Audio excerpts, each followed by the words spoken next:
Hello, welcome to June 14th, 2023. My name is Kurt, and this is my daily Good Life meditation video. This is something that I do every morning, a little bit after waking up. It's now 4:34 a.m. I do this in order to remember my life objectives and principles, those which are outlined in my book, Going Alone.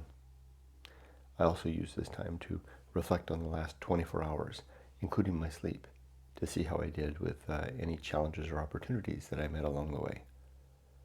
And then I finish off by thinking about the coming day, the coming 24 hours, and spotting and identifying, forecasting where I might have opportunities to be a better man, and preparing myself for those. Also by fortifying myself for the unexpected, the things that will sometimes seemingly ambush me through the day, so that I can be better prepared to react to those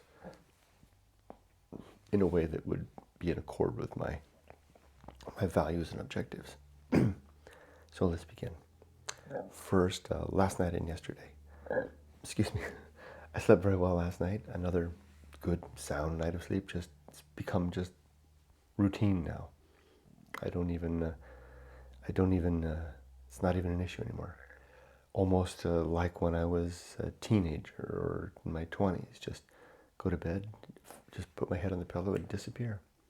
And the next thing I know, it's dawn. Sometimes I don't even get up. I'm getting old, and sometimes you got to get up to go to the bathroom. Sometimes I don't even wake up for that, and I just wake up having to go. My body just that's like a sleep of death, which is a good thing, because my brain needs it. And I don't know if I'm sleeping deeply, because I have been diagnosed with sleep apnea, but I haven't been using the machine. I'm still tired when I wake up. So that's still an issue. But you know what? It's almost like I just don't care. I just work around it, right? I just plan my days around the fatigue. And if I'm a little bit tired, I'll sit down and close my eyes for a second. I'll do that. I'll just sit for a second. I get a break in the morning and a break in the afternoon and my lunch break. And I'll just come over here and sit in the chair and put my head back, set the timer for 15 minutes.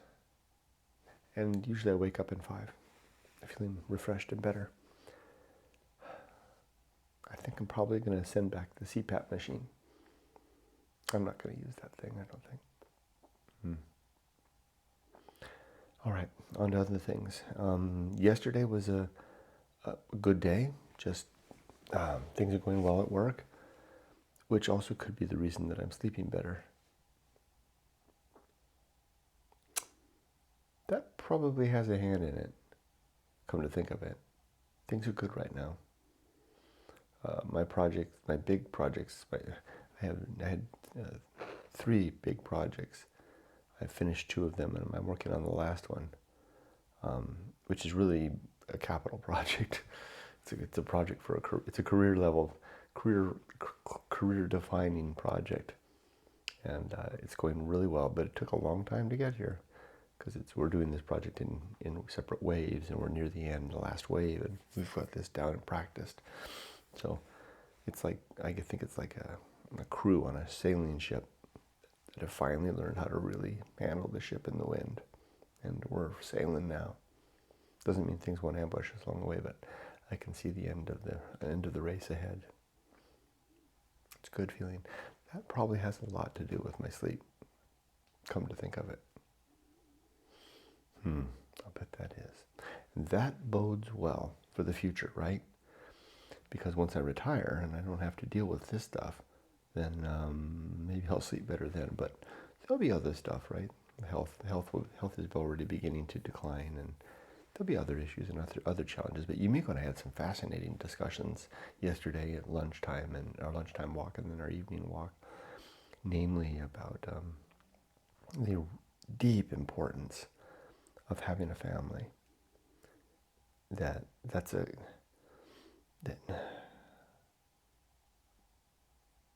Funny for a man that in my 20s didn't want a family, but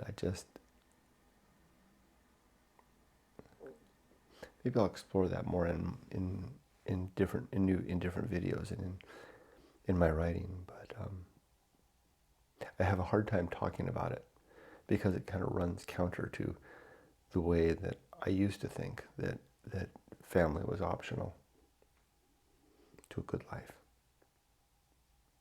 Starting to think, because the reason I'm hesitant to do it is that there are people that don't have families, or maybe for one reason or another can't have families, and what about them? Yeah, I know. But I think that this is tied more to biology than anything else. I think there's a biological mandate and reward. I know it. It's part of my good life creed. It's the principle of principle of purpose, and the sub-principle of biology, that we are, and I do believe it's true, we are hardwired by nature to have families. There's something very deep in that, and there's even a further bit in the sub-principle of catalyst. Well, darn it, I have the whole principle on its own called the principle of family, right?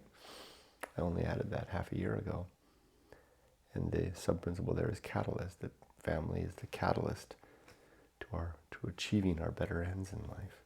So yeah, I mean, it's not like I'm hiding this idea. It's right out there in my creed.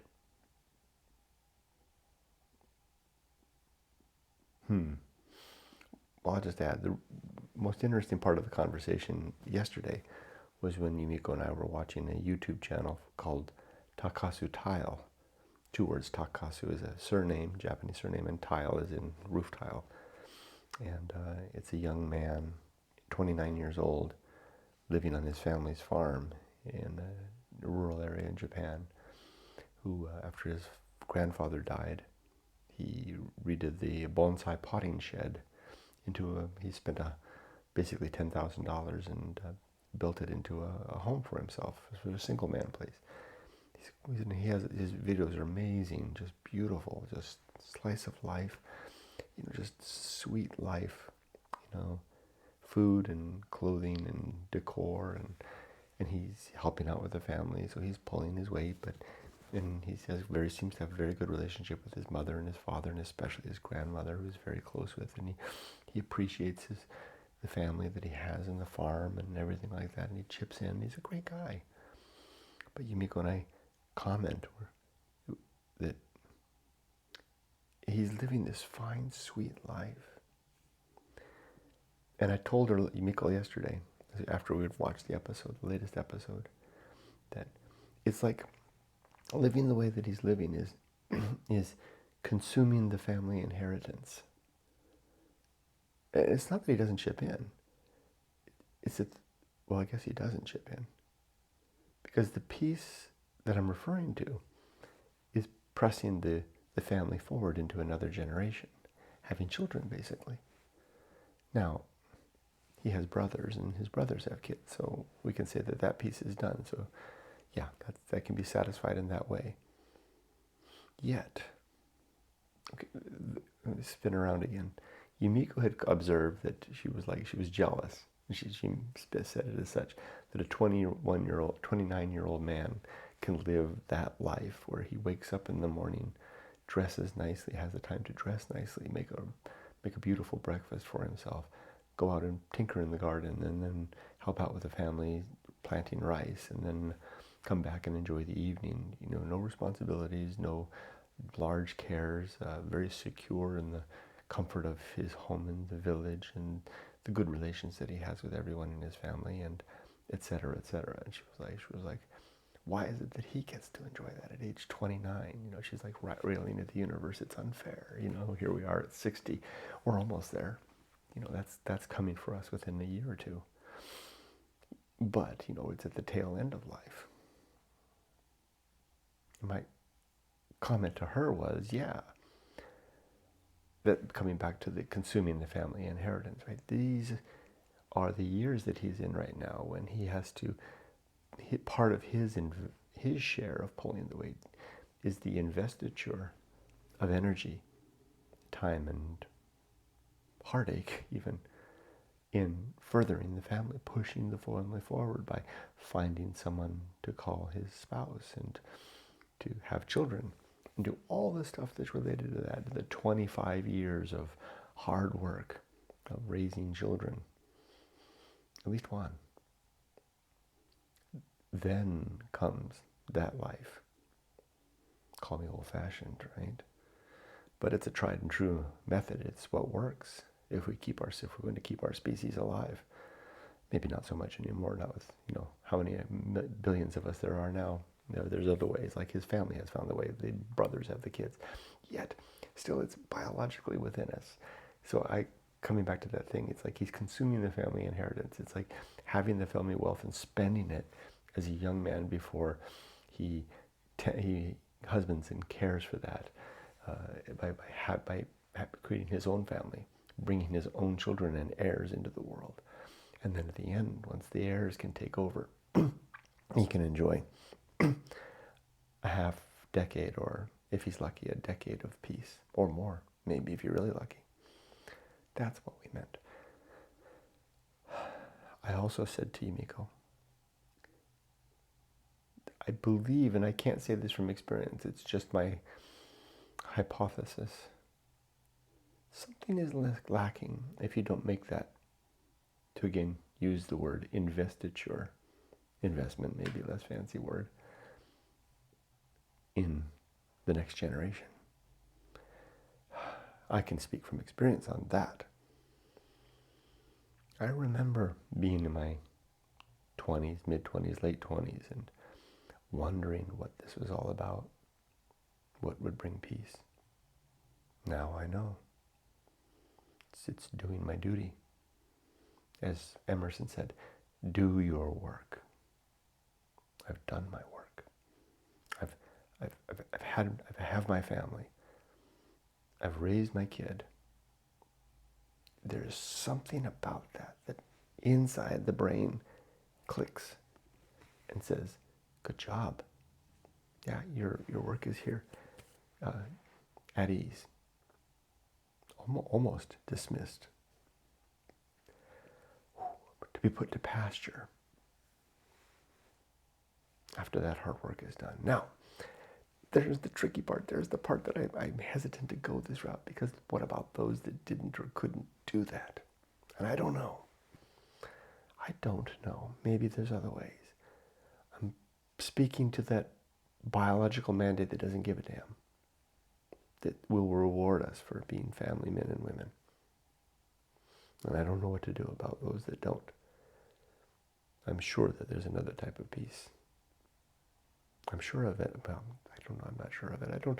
Maybe it's just something else. Maybe it's like satisfying it in some other way, because you can't have that particular peace. You can't have the peace of family if you didn't create family, right? Maybe you can have it another way, because I do in my definition of family. It doesn't matter what I define, but in my own definition of family, it's more than biology. It's more than children. It's the people that we choose, but it's different in some way, right? Maybe aunts and uncles. I don't know. I can't really speak to it because I don't know. All I can do is speculate. But there you go. So, I think I'll leave that there and move on. Give it more thought.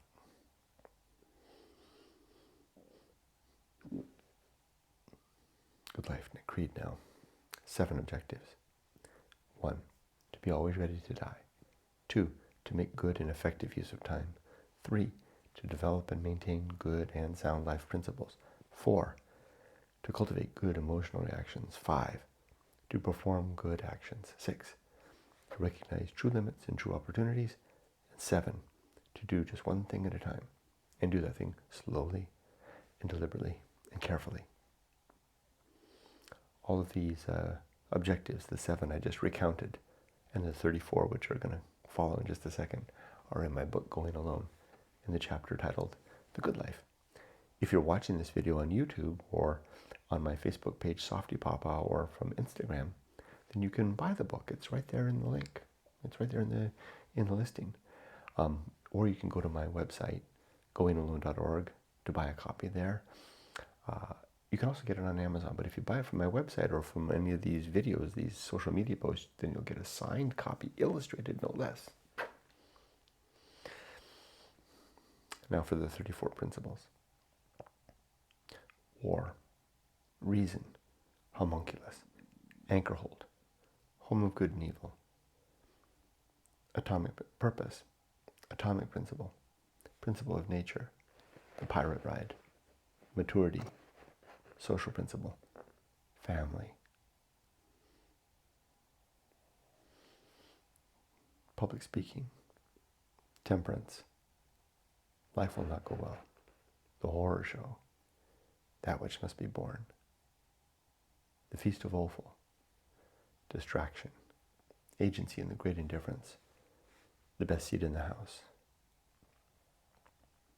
the restless man, the path of wildness, the great life adventure, the risk of avoiding risk, sin and damnation, complete oblivion, the season of philosophy, script writing, the bullseye aim, the uphill climb, arena and utility, nothing is enough, and finally the principle of fun. Now, what about today? It's a Wednesday. I got a lot of meetings today. I got them under control. I'm at the end of my damn career. No new skills. Just using my tools that I've got till the end. I can't tell you how good that feels. Again, the peace that comes of completion.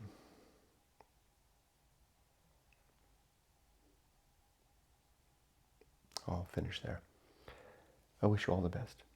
Be safe, but not too safe. And with that, my life is done, if not finished.